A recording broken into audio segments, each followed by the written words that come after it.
Hi team, hey strangers that wandered on this video. This is a quick guide on TCR Daytona. Lap was 57.7, quite okay in the night conditions for TCR Open Series. We already talked about Daytona a lot. Here is a video, quite long, it was a stream, so yeah, first hour we were discussing track surface and all that stuff, and let's go quickly to this quick lap. The same brake markers as for GT3, lamppost, black triangle, and white line. So I'm aiming to apply full pressure at the end of this white line, and I'm aiming somewhere at the beginning of this white triangle on the outside, aiming somewhere here.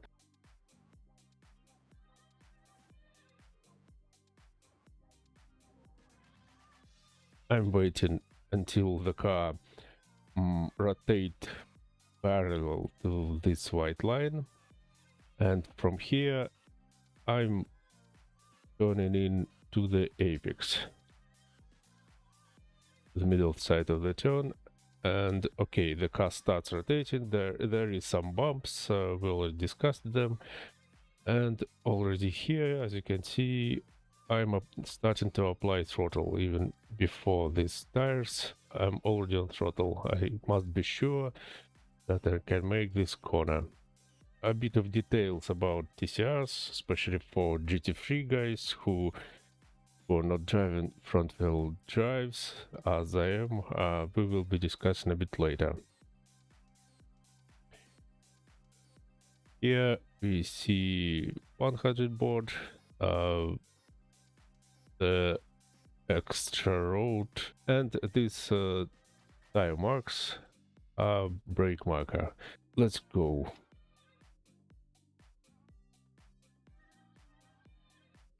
Braking a bit too hard, shifting down to first, late apex, and already on throttle.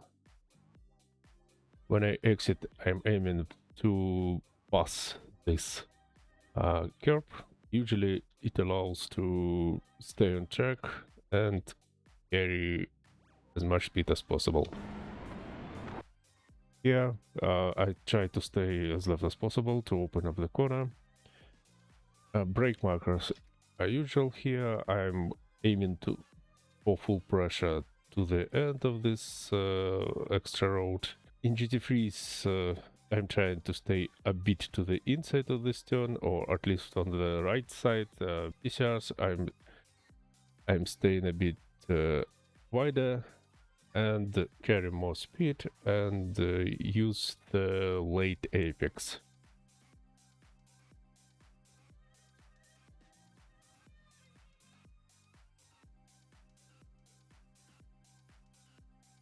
Already on throttle. Yeah, these cars don't have much power, so we need to keep the momentum going. This turn is the same. As you can see, I already started applying brakes, but I'm aiming for the middle of this road. White entry here, and I'm cutting here. It's not the only line, but on Daytona there are a few lines in every turn, so find your favorite. Turning and cutting this. It's a bit more bumpy, but I'm on throttle before the apex, as you can see. It's just more suitable for me. And the new Le Mans chicane. Oh, lamppost, #1 board, and tire marks are the references. I'm braking somewhere between the lamppost and tire marks. Depends on the draft, depends on my speed. Braking hard, let it turn in, and then drop and brake to carry a bit more speed. And here I'm trying to put my wheels somewhere here, left side of left wheels, to land him here. It's enough to not get off track and gives a nice entry. And this is quite important. Get a good entry here. I'm almost off the brakes. You can even coast a bit. It's fine. Where I want to put the car somewhere here, not on the outside, not to squeeze to the inside, somewhere in between, and start rotating to the right from here, and like trying to keep this rotation through the whole 3 turns remaining. For this, I brake a bit again and trying to put right wheels here. It will add some rotation. From here, I'm like looking for one single line, not looking for the corner ahead, but for the whole complex ahead. So, I'm trying to visualize the line that will cross the second curb here too. Flip it a bit. Very easy to get off track, so be cautious. And start accelerating. From here, I'm assessing the grip that I have. I'm turning in and looking at the exit. Okay, the curb is here, this curb is here. I visualize my line like here, like this. I'm applying the throttle and trying to feel, am I understeering or not? If not, applying a bit more throttle and more, well, until I get on the full gas. Still maintaining rotation and guard. Here, the important part, on this curve, when you hit it, it adds you rotation, but your car is jumping a bit and drifting to the outside. Looks like I could be a bit faster here, like, well, you see the car pointed this way, so I could add some throttle, but I'm not sure that I could. And I'm actually don't want to place the car something like, you know, this is the curb, so I don't want to like cut this curb aiming for cut, but it's more like I try to place the car more sideways. So I'm looking here, the car driving somewhere here. So yeah, I'm rotating the car and I'm kinda moving sideways to this curb. So I'm trying to go here.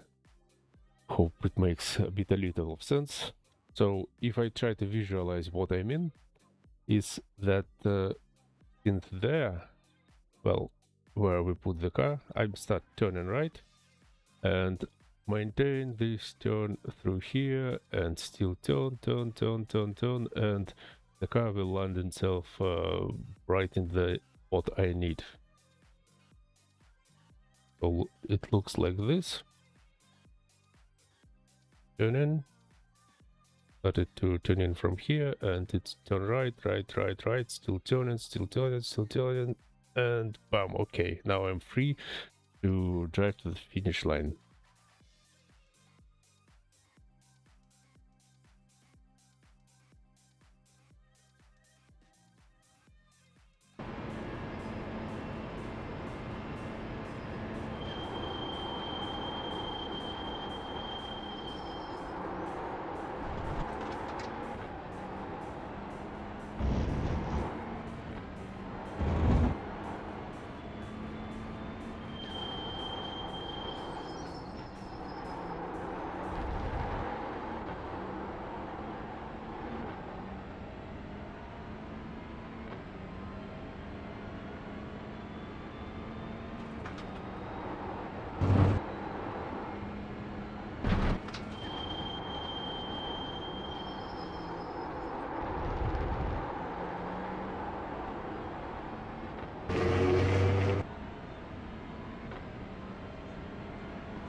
So the guide is over. Thanks for watching.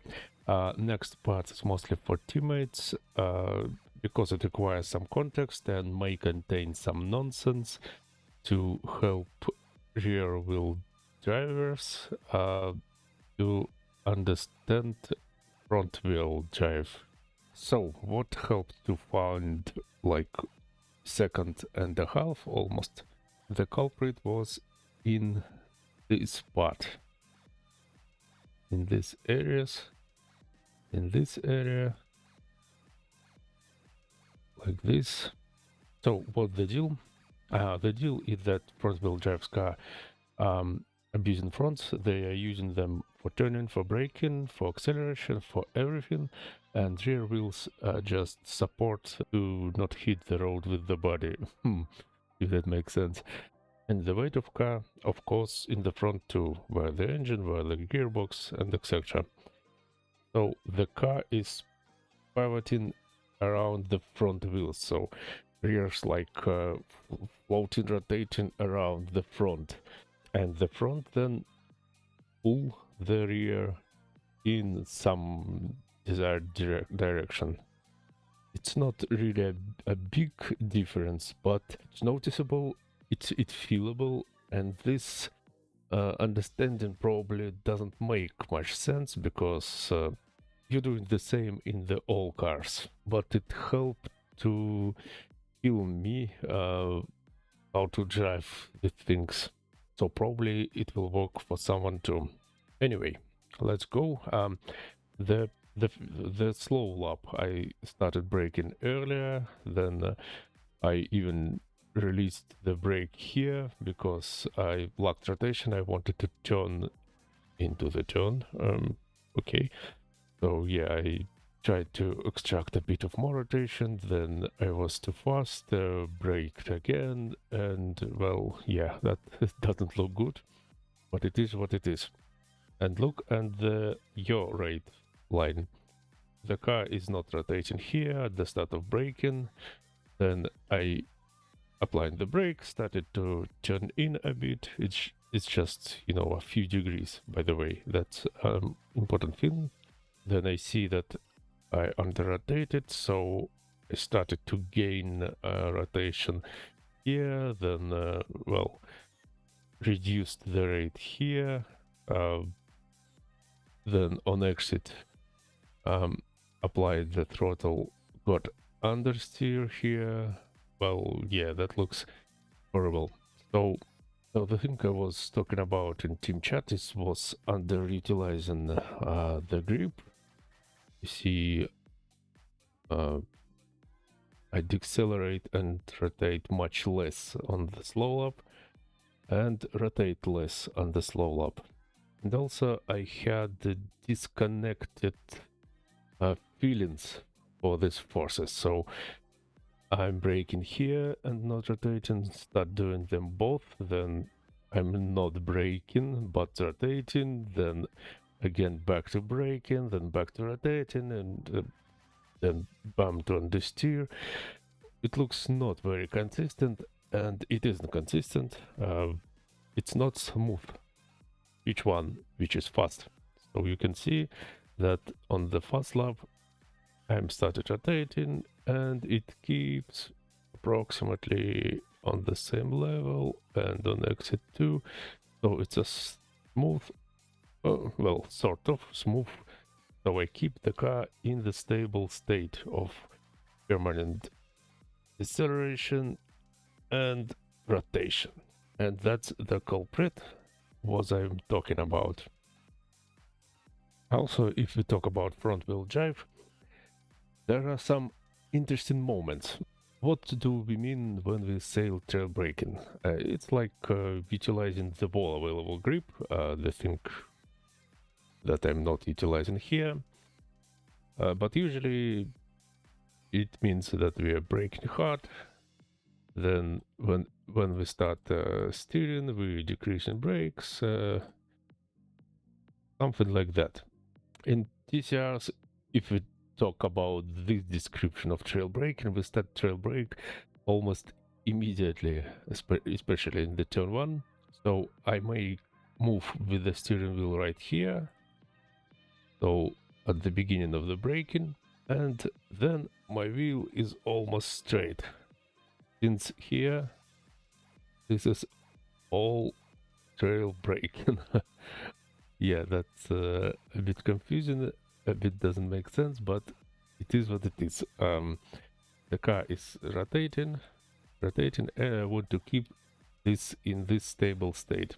Since the wheel is almost neutral, that means that I turned the car with the pedals, and that's exactly what you need to do in TCRs. Keep this rotation constant, smooth throughout the whole turn with your left pedal. It's not the exclusive to TCRs, as I said. We are doing it in all cars, but in these cars, this is crucial. This is very, very, very, very important. So I'm saying that if you have to make a move with your steering, like saving, forcing the car to turn, then you may something wrong with your pedals. This kind of mentality. So, okay, you saved oversteer, you're a good boy, you saved the car, but for the next time when you're passing this turn or the next one, remember that was a mistake. You did something wrong with your left foot. So focus on your left foot. Okay, you applied the brakes. Forget about your hands, like relax them, forget about them, and focus your mind on your left foot. Like, car is understeering here, I'll try to add more pressure. Car is oversteering, I reduce the pressure, and like that. Your hands just guide your car. You can do it unconsciously. Forget about your hands, focus on your leg. This kind of mentality helped me. Also, interesting moments, as you may see, the throttle application is more steppy. This is quite important because, as you can see, well, here I'm still rotating the car, though I'm kind of on throttle. And what's the deal? The interesting thing that front wheels, they kind of pull the rear out of the corner. So the rear is still rotating, so the rear still rotating. At this point, front wheel start to pull the car front, and this move gradually stop rotation and give the car a nice line out of the corner. So it still keep rotating, and that means that we can accelerate earlier. That's important too, especially in these cars. They are not very powerful, so we need to maintain speed, and we need to start accelerate earlier than get used to. And that's what people mean when they talk about late apexing and on throttle as early as possible. They talk about this thing. Turn 2, the same thing. It looks more like the classic braking thing, but yeah, the rotation is already here. The rear is rotating around the front, and I'm just maintaining this rotation with the pedals. You can see I applied a bit more throttle than I used to, and again gained more rotation right at the point of applying. And useless steering on exit. The car was not understeering. All was done okayish. And again, the difference is the smooth line of gaining the rotation. Turn 5 or turn 4 in my book, same. Gear yaw rate is pretty smooth, especially on entry. Here I oversteered, understeered, kinda neutral. So disbalance the car and make the turn feel like a battle. On yellow line, it was just a journey through another turn. That's what we are looking for. allows me to brake a bit later, utilize the wall latitudinal grip on entry. Turn 6, low up, struggling with rotation, this way, these peaks, oh, terrible. Yellow line, smooth experience. And bus stop. Yeah, yellow line is a bit better. Some struggles in this area, especially on the jump, on the first curb. There's a lot of places, a lot of technique to learn, to improve, but still step forward. Also, you may notice that I kinda applied the brake before the second curb, and only then I started steering and started accelerating. It's kinda sounds a bit off from what I'm usually tell, but actually no. Well, first of all, we are using the curb at the source of rotation, because you jump, you put some load on the left tires, and the second, since we apply the throttle, the front wheels start to pull the car to the direction they are looking for, and this adds rotation too. So this is a moment that helped me a bit in the bus stop. Do not turn on braking before the second chicane, but turn after the braking. It sounds a bit controversial, but the car feels better, at least for me. Try. For you, maybe you'll find some stability. That's the first thing you're looking for, some confidence in this new bus stop chicane. And thanks for watching. Good luck on Roar. Good luck on Daytona 24. See you later.